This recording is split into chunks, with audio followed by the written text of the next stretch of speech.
Hello, my dear friend of shared destiny. Imagine waking up one tomorrow morning, wanting to spring out of bed as usual, only to suddenly realize your back is stiff, your joints are aching, and your legs no longer seem to obey your will. That is the moment of truth that crashes down on you, one that no winning lottery ticket can save you from. We spend our entire lives preparing bank accounts, career ladders, and dream homes. But there is a heartbreaking paradox. Almost no one prepares their state of mind for the day this body begins to decay. We live as if old age is something that happens to someone else, not us. You see, the Buddha did not begin his journey to enlightenment with sweet promises of happiness. He began by looking directly at the naked truth of aging, sickness, and death. Why? Because he wanted to warn us. Old age does not destroy you. It is the lack of preparation that destroys you. Engrave this saying in your heart before we go deep into today's lesson. Aging is not a surprise. It is guaranteed. Discipline of the body, while the body still obeys. Once the mind has accepted the truth, we move to the second part, an extremely practical and important one. Discipline of the body, while the body still obeys. My dear friend, look down at your hands and feet. Feel the heartbeat thumping in your chest. In Buddhist teachings, this physical body is not yours. It is a tool borrowed from earth, water, wind, and fire. Since it is borrowed, there will come a time to return it, and there will be times when it suffers from damage and depreciation. But the paradox is that we often use this vehicle of the body brutally, as if it were eternal. We pour toxic food into it and force it to stay up all night in exchange for money, fame, or fleeting pleasures. We often think, I'm still healthy. One night of staying up won't hurt, or one meal like this won't kill anyone. True, you may see no harm today, but this body keeps an invisible debt ledger, and it records every single detail without missing a beat. Every night you stay awake, every gluttonous meal, every time you lie around lazily instead of moving, it is all recorded in that ledger. And here is the brutal truth of old age. Old age is when the bill comes due. When young, the body has the ability to self-recover, offsetting losses very quickly, so you think you are turning a profit. But when you cross to the other side of life's slope, that ability to offset losses vanishes. At that time, every backache, every lipid profile index, every sleepless night is the price you must pay, both principal and interest, for the indulgence of your youth. So how does discipline in the Buddhist spirit differ from the discipline of the gym or fitness industry? The beauty industry tells you to train for six-pack abs, a slim waist, or to attract others. That is discipline based on attachment to appearance. Buddhism, however, advises you to train the body to protect function. Our goal is not to look like a model at age 60. The goal is that at age 70, you can still walk to the restroom yourself without needing someone to lead you. The goal is being able to bend down to tie your shoes and still being able to hold a bowl of rice to eat heartily. Discipline today is preparation for the dignity of tomorrow. You exercise not to be beautiful, but to maintain independence for as long as possible. Because when the body is sick, the mind is very difficult to cultivate. Imagine wanting to meditate or listen to the Dharma, but the pain in your joints tortures you every second, and your breath is broken. At that time, maintaining mindfulness is extremely difficult. Start your discipline today while the body still listens to you. Reduce a little sugar in your diet. Walk an extra 15 minutes a day. Sleep an hour earlier. Do not view this as asceticism. View it as gratitude. You are caring for the only vehicle that helps you travel through this human life. Do not wait until the doctor hands you a lab report to start regretting. By then, you no longer have the right to bargain with the body. Pay the debt to your body, starting now through healthy habits, so that when you grow old, you do not have to face a bill so expensive that even the rest of your life is not enough to pay it. Training the mind to be alone. We move to the third part, which I believe is the most important survival skill for old age, more important than money or health insurance. Training the mind to know how to be alone. My dear friend, there is a cruel truth about the law of time that we must face. As you get older, your external world will shrink. When young, your world consists of parties, colleagues, trips, and loud laughter. But then bit by bit, those props will be stripped away. Children will leave the nest to build their own lives. Colleagues will gradually forget you after retirement. Peers will pass away one by one. Your hearing may fade, and your eyes may blur, making communication with the world more difficult. Finally, whether you want to or not, you will have to face only one person in an empty room. That person is you. And the greatest tragedy of old age begins here. If you have never learned to be friends with yourself, that moment will be hell. Here, we need to clearly distinguish two concepts that people often confuse: loneliness and solitude. Solitude is a physical state. It is when there is no one else in the room but you. Loneliness is a psychological state. It is the agonizing pain when you feel disconnected and abandoned. Many elderly people fall into depression not because they live alone, but because their minds lack the ability to stand firm on their own. Throughout our youth, we feed our minds with external food. We are addicted to stimuli: phone notifications, a boss's praise, social media drama, drinking parties. We use external noise to fill internal emptiness. We fear silence because in silence, inner voices, fears, and unhealed wounds will surface. Old age is cruel in that it strips away that supply of stimuli. When you retire, no one applauds you anymore. When children are busy, no one listens to your stories every day. At this point, your mind reveals its true form. If inside you is a dilapidated garden full of weeds of anger, jealousy, and attachment, then being locked in that garden alone is a torture. You will feel restless, fidgety, wanting to call and bother your children, wanting to complain to attract attention. That is loneliness. But if inside you is a garden carefully tended with mindfulness, understanding, and compassion, then being alone is a blessing. You are free to stroll in your own garden, enjoy a cup of tea, and watch the clouds without needing anyone to cheer. That is solitude. Therefore, training the mind to be alone is not about waiting until 70 to enter a temple and ordain. It must start now, even when you are at the peak of being busy. How to train? There's no need for anything too lofty or idealizing sitting in meditation for 3 to 4 hours. Start with very ordinary actions that go against the crowd's habits. Every day, spend 30 minutes completely turning off all connecting devices.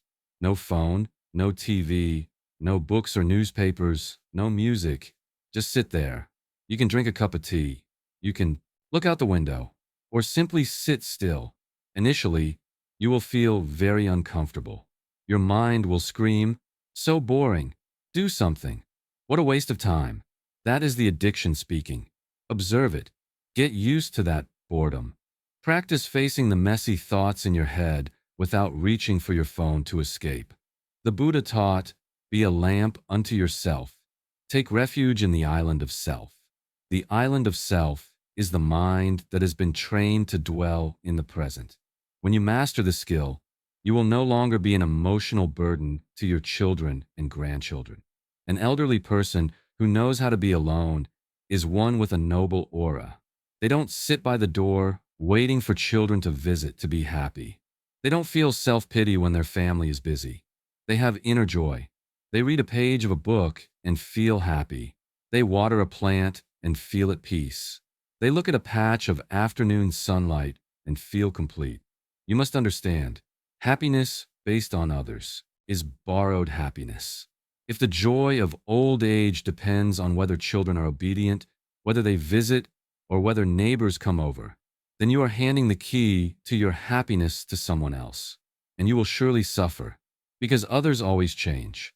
Only the ability to be happy with oneself is an asset that belongs to you permanently. No one can take it away, not even sickness or death. Imagine your mind as a room. If that room is messy, smelly, and full of the trash of the past, you will fear being in it alone. You will always want to run out into the street. But if you clean that room every day with mindfulness and letting go, it becomes clean, fragrant, and warm. Then, even if there is a blizzard outside, even if the world forgets you, you still feel safe and happy being curled up in that inner room. Do not wait until your legs can no longer go anywhere to start learning how to sit still. Do not wait until there is no one left by your side to start learning how to be friends with yourself. Loneliness is the poverty of the ego. Solitude is the wealth of the soul. Choose that wealth starting today. Simplify before being forced to be simple. We move to the fourth part, a truly liberating section for your tired shoulders. Actively simplify your life before destiny forces you to do so. My dear friend, imagine life as a mountain climbing trip. In the first half of life, the stage of youth and middle age, we are in accumulation mode. We are like greedy climbers, picking up anything interesting and putting it in our backpacks. We pick up money, fame, relationships, knowledge, and material possessions to fill our homes. At that time, because health is abundant and legs are strong, no matter how heavy the backpack is, we can still carry it, even proudly showing off to the world. Look at how many things I own. But when stepping to the other side of life's slope, the biological mechanism changes. Strength decreases, legs slow down. Old age does not add weight to your shoulders. The truth is, old age reveals the weight of the things you have been carrying for so long. That backpack is still just as heavy, but now it begins to crush your spine. Things that were once a source of pride, a big house, a closet full of clothes, tangled social relationships, suddenly become a 1,000-pound burden. And here is the harsh rule I want you to understand deeply. Voluntary simplification is gentle. Forced simplification is harsh.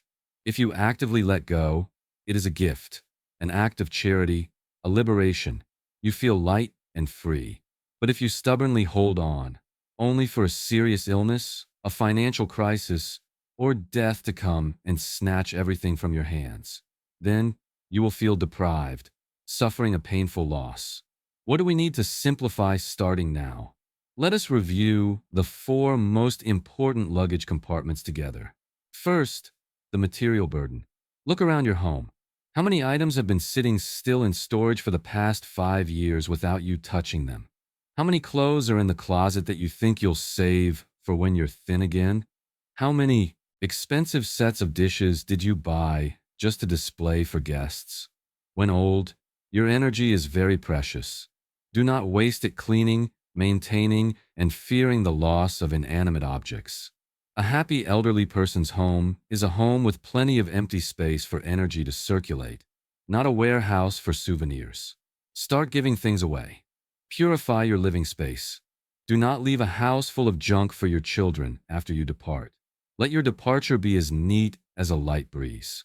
Second, the relationship burden. In youth, we fear missing out. FOMO. We try to please everyone, participate in every party, and wear all sorts of social masks. But old age is the privilege of truth. You no longer have enough time to waste on people who do not truly cherish you. You no longer have enough health to sit and listen to useless stories, hollow flattery, or arguments about politics and religion. Have the courage to shrink your social circle. Keep a few soulmates, people who can sit in silence, together drinking tea without feeling awkward. Learn to say no to lavish parties you only attend out of obligation. This simplification will return to you absolute peace. Third, the emotional burden, especially resentment. Some people age with a harsh, frowning face. It is not due to wrinkles, but because they are carrying boulders of the past on their shoulders. They remember every insult from others from 20 years ago. They nurture bitterness toward their children or spouse. My dear friend, resentment is a very heavy object. At this age, you no longer have the strength to carry stones. Set others free, not because they deserve to be forgiven, but because you deserve to be at peace. Imagine every night before sleep, you take down a boulder of resentment and place it by the roadside. You will find your sleep is better and tomorrow's steps much lighter. Finally, the most subtle burden, expectation. We often suffer in old age because we still want to be the director of the life movie of our children in society. We want children to live this way, grandchildren to attend that school, the world to operate according to our will. But accept this truth. Your role has shifted from director to audience. Simplifying expectations means learning to step back. Observe your children growing up with all their mistakes and stumbles, without violent interference, love without possessing, care without controlling. When you let go of the need for everything to be your way, you will find this world suddenly much more pleasant. The Buddha taught us about the virtue of few desires and knowing enough. That is not poverty. That is the peak of freedom. When the backpack on your shoulders lightens, only then can you lift your head to look at the blue sky, watch the white clouds, and fully enjoy the final stretch of this mountain climb. Do not wait to be deprived to learn how to let go. Let go right now, with a relieved smile of one who has understood the ways of the world. Building inner value, not social value. We move to the fifth part, a decisive factor in whether you will experience old age in lonely bitterness or in respect and peace. Building inner value instead of clinging to social value. My dear friend, observe our modern society. It is run based on a giant exchange floor, where a person's value is priced by what they can contribute. When young, you have value because you create wealth and have high labor productivity. When young, you have value because you have beauty, health, fertility, and quickness. Society hands you medals, the title of director, the title of beauty, the status of expert, and we, unconsciously, identify ourselves with those titles. We think, I'm a director, I'm a successful person. But the tragedy of old age lies here. All social values have an expiration date. One day, the director business card is taken back. Beauty fades, health declines. You no longer create money, no longer have the power to command anyone. At this point, if you have only built your value based on those external things your whole life, you will fall into a terrible identity crisis. You feel you have become useless. You feel like leftover junk. You feel lost because no one bows anymore. No one applauds anymore. That is the pain of an ego being starved. So where is the escape? Buddhism teaches us to return to building another type of value, more sustainable, unchanging before time, inner worth. Here, I want you to distinguish clearly between two easily confused concepts, self-esteem and inner worth. Self-esteem is often based on comparison.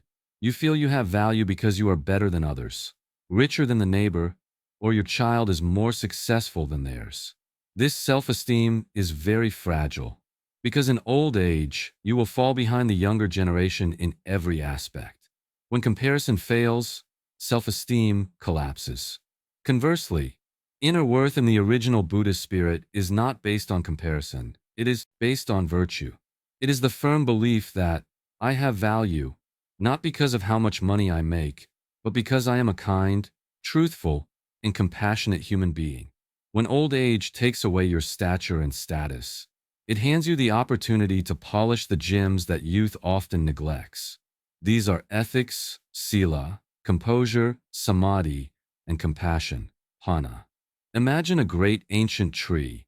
When a tree grows old, its bark is rough, and its leaves may no longer be as lush green as a sapling's.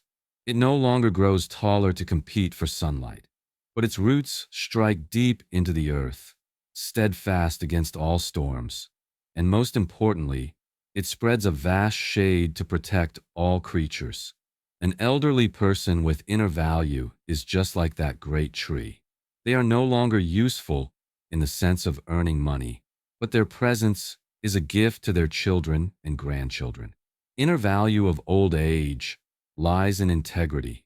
It is when you live a whole life with your head held high, without shame in your heart. When old, you have a treasury of stories about kindness to retell. The eyes of a person living with integrity have great power. They make young people automatically respect them without needing to shout. Inner value lies in compassion. Youth is often hot-tempered and competitive, but in old age, having tasted enough bitterness and sweetness, you become more tolerant. You see through the suffering of others instead of judging them. Have you noticed? We often like to sit near kind, smiling grandparents, people whose mere presence makes our hearts calm down. That is the attraction of a wholesome magnetic field. That is fragrance that naturally spreads. An elderly person who is constantly grumbling and nitpicking is one who is internally poor. An elderly person who knows how to listen and empathize is one who is immensely wealthy. And finally, inner value lies in equanimity. In a world full of volatility and anxiety, the image of an elderly person sitting still, smiling at gain and loss, failure and success, life and death, is the sturdiest spiritual anchor for the whole family. That equanimity cannot be bought with money. It is forged from thousands of days and nights of practice and contemplation. My dear friend, do not wait until retirement to start building these values. Build them today. Every time you choose honesty over short-term benefit, every time you choose forgiveness over retaliation, every time you choose silence over argument. It is one more time you are putting a gold coin into the savings account of inner value. Social bank accounts can be inflated or go bankrupt, but the account of merit and virtue is something no one can take from you, not even death. Do not strive to be a powerful or rich elderly person in the eyes of the world. Strive to be a beautiful elderly person, beautiful in character, beautiful in soul, a beauty that, as time passes, becomes even more brilliant and precious. That is the wisest preparation for our journey to the finish line, preparing for dependency without fear. We are gradually moving toward the final stages of the journey to prepare for old age. And now, we must face the biggest monster in the minds of those about to grow old, the fear of dependency. My dear friend, if I asked you what you fear most about growing old, perhaps the answer isn't death. The answer is usually, I'm afraid of being bedridden. I'm afraid of having my children feed me. I'm afraid of becoming a useless burden. Modern society honors independence like a god. We are taught from childhood that we must stand on our own 2 feet, be financially autonomous, and be strong. Therefore, the thought of having to depend on others in old age makes us feel as if our dignity is being stripped away. We equate dependency with shame. But today, I want to invite you to break this illusion with me. The truth is, absolute independence is just a myth. No one in this life is truly independent, even when you are at your peak performance. Look back. For you to have a meal today, you depend on the farmer and the transporter. For you to have a house for shelter, you depend on the builder. To be cured of illness, you depend on the doctor. We always live in a tangled web of mutual reliance. Buddhism calls this interbeing or dependent origination. Nothing exists alone. This exists because that exists. Old age does not make you lose your independence. Old age simply reveals the truth about the dependency that youth often hides.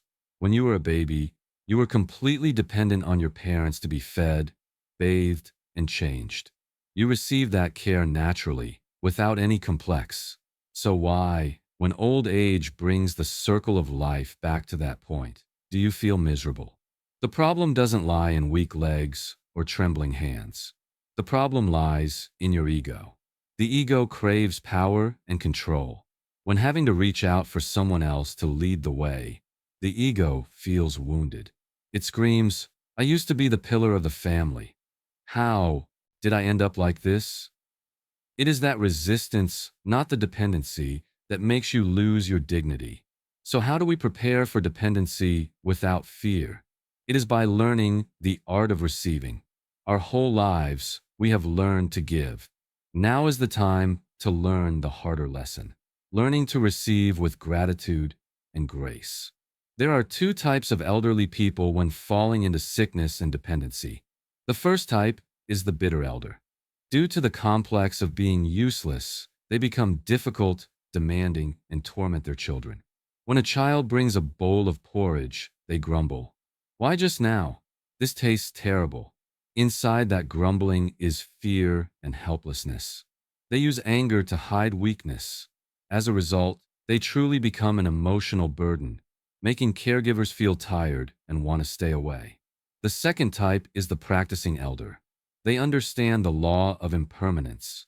They accept that this body is decaying. When needing help from children for hygiene or eating, they do not feel shame. They feel grateful. Instead of saying, "Sorry, I am bothering you too much," they will say, "Thank you. I am happy to have you by my side." Do you see the difference? The apology carries the energy of guilt, of a burden. The thank you carries the energy of connection, of love. When you receive help with a kind smile and grateful eyes, you do not lose dignity.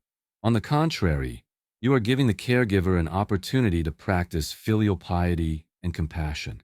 You turn the sickbed into a place of practicing love, not a prison.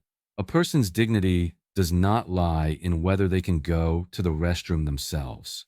Dignity lies in their attitude before adversity.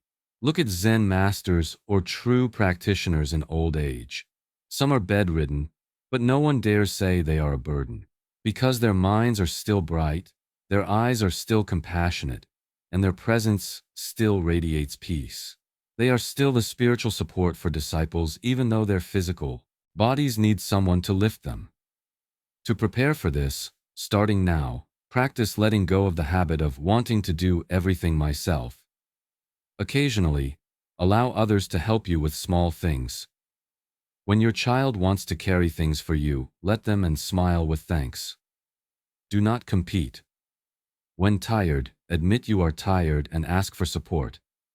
Do not strain to endure it. Practice the habit of saying kind words and thank yous to servers, doctors, and nurses. Contemplate this every day. We come into this world in the arms of others, and we will leave in the arms of others or with the support of others. That is the sacred cycle of life. There is no shame in needing each other. The weakness of the elderly body is the final reminder of the lesson of humility. It forces the arrogant ego to bow so the heart can open wide to receive love. Do not fear dependency. Fear the pride that prevents you from receiving love. If you are a lovely, content, and grateful elderly person, then even if you are bedridden, children and grandchildren will still want to come close and hold your hand. Because then, you are not a burden. You are the source, the root of love they want to return to. Prepare to be a lovely elderly person starting today. That is the best insurance for the days of needing reliance later. Daily contemplation of death, a tool for organizing life. We have passed 6 long stages, preparing from body and mind to relationships. And now, we stand before the final door. The door that 99% of people turn their backs on, pretending it doesn't exist, until they are pushed through the threshold in panic. That is death. My dear friend, talking about death is not to be sad, nor to be pessimistic or afraid. In the tradition of Theravada Buddhism, contemplation of death, Maranasati, is one of the most important practices, bringing the most powerful liberation. Why must we think about death while we are still alive? Because death is the greatest teacher teaching us how to live. Look at how we are living today. We often live as if we were immortal. We waste time on useless arguments, petty resentments, and worries about things we cannot take with us. We delay words of love, delay true dreams, with the thought, "I'll think about it tomorrow. There's still plenty of time." It is that illusion of infinite time that makes our lives messy and directionless. So what does contemplating death mean? It doesn't mean you sit around all day gloomily thinking about your funeral. No, it is using the awareness of finiteness as a filter to make every decision in the day. Try applying this tool today. when you're about to flare up in rage because someone cut you off in traffic or spoke ill of you. Stop for a second and ask yourself, if I don't wake up tonight, is this matter worth taking into my final sleep? Immediately, you will see that anger becomes ridiculous and small. You will let it go, not because you are trying to suppress it, but because you see it is not worth your precious remaining time. When you are torn between working overtime to earn a bit more money for a designer bag, or going home to eat with elderly parents, use death as the yardstick. On my deathbed, will I regret not buying that bag, or regret not having this meal? The answer will be as clear as day. Death has the ability to strip away all pretense, all masks, to reveal what is core and most precious. Old age often comes with crisis because that is when people start looking back and seeing a long list of regrets. Regret for living the life others wanted instead of the life they wanted. Regret for overworking and neglecting loved ones. Regret for not daring to speak true feelings. Those regrets are the ghosts haunting old age, making the final years heavy and agonizing. A restless elderly person is one carrying too much luggage of regret. So how to have a peaceful old age? The secret lies in this key saying, old age rewards those who ask this question early. If every day that passes, you use death to shine a light back on your heart. Have I lived fully today? Do I owe anyone a debt of kindness or a grudge? If I had to leave tomorrow, would I be ready?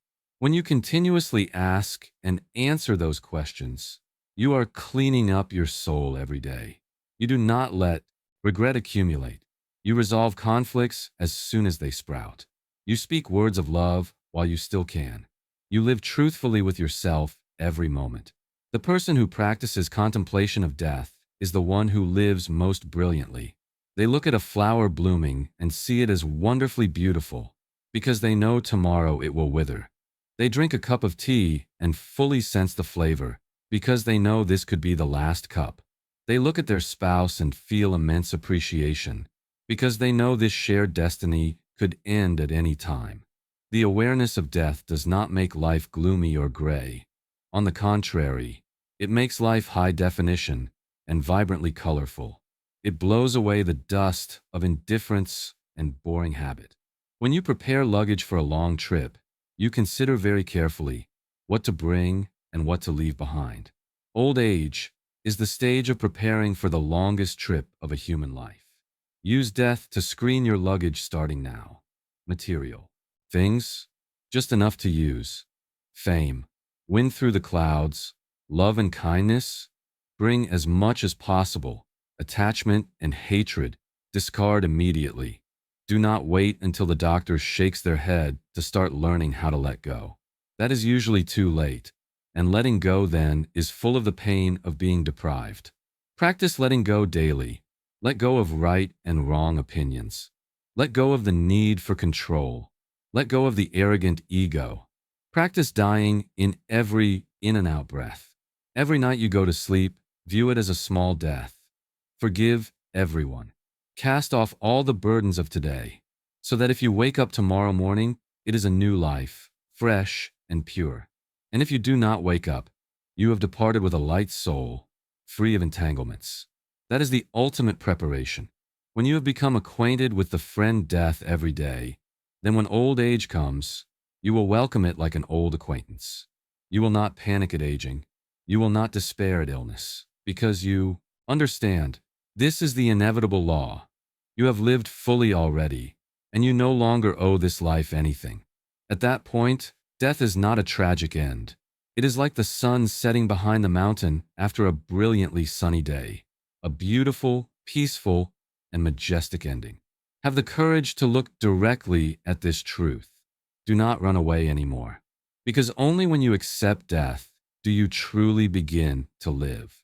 My dear friend, thus we have traveled together through 7 stages, 7 solid pillars to build a spiritual home for our old age. From accepting the laws of time, disciplining the body, to learning how to be alone, simplifying life, and finally looking directly at death. All of these things, I reiterate, are not philosophical words to be heard for entertainment during leisure time. This is a serious action plan for the rest of your life. Never say the phrase, forget it. Let whatever happens, happen.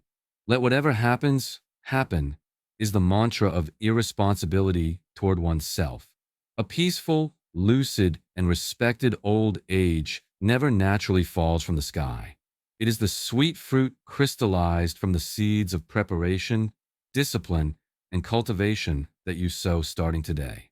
The map is already in your hands.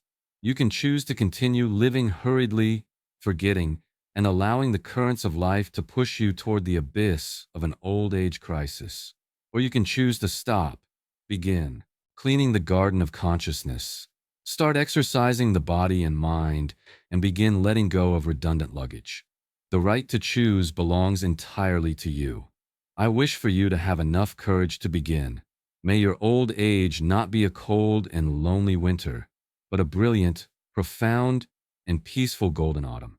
Thank you for patiently listening until this very last minute. Goodbye, and see you again in the next journeys of awakening.